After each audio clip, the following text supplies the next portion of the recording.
guida ai campionati siamo con Daniele Scarabel. Daniele, oggi una partita difficile, diciamo, un tempo per parte. Sì, diciamo che siamo partiti un po' addormentati, siamo andati subito sotto per un errore dalla sinistra e il primo tempo l'abbiamo un po' regalato agli avversari, anche per merito loro. Poi il secondo tempo cambiato un altro Vittorio, siamo partiti convinti, siamo riusciti a pareggiare e purtroppo non siamo riusciti a fare il secondo gol. Dobbiamo continuare e fare più punti possibili fino alla Un- fine. Un'istrana che vi ha schiacciato molto nel primo tempo, e difatti voi avevate il baricentro veramente basso. Poi nella ripresa l'avete alzato un po', il mister vi ha dato qualche suggerimento, con una strigliata magari, hai trovato il gol tuo di testa, che è inusuale, Sì. diciamo. Poi però è mancato quel guizzo finale per portare a casa questi 3 punti.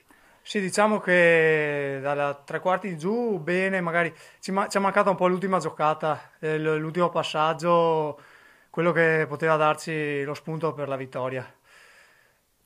Comunque, dopo 8 risultati utili, domenica c'è stato uno stop, oggi riprendete la marcia, il campionato per i playoff è ancora lì comunque. Sì, noi ce le giochiamo tutte le 7 partite che mancano fino alla fine e ci proviamo ad entrare, sicuramente. Siamo ora con Cristian Cervesato. Cristian, un'istrana che vi ha schiacciato il primo tempo, poi siete venuti fuori voi. Sì, diciamo, le ultime due partite abbiamo perso un po' la fluidità di gioco, forse sarà stata la sosta. Boh, nel secondo tempo siamo usciti un po' meglio, anche fisicamente secondo me stiamo un po' meglio, però è vero, cioè, non ci aspettavamo un'istrana così, insomma, messa Aggressiva. bene in campo, aggressiva, ma anche tatticamente, insomma, ci ha messo tante difficoltà il primo tempo.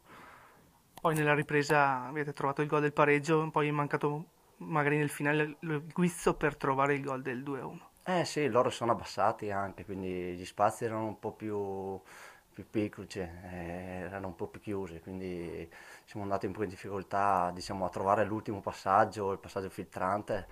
Abbiamo sbagliato due ripartenze che secondo me potevano fargli male. Abbiamo proprio sbagliato l'ultimo passaggio e purtroppo non dobbiamo farlo se vogliamo i 3 punti. Il mister cerca di farvi giocare palla a terra.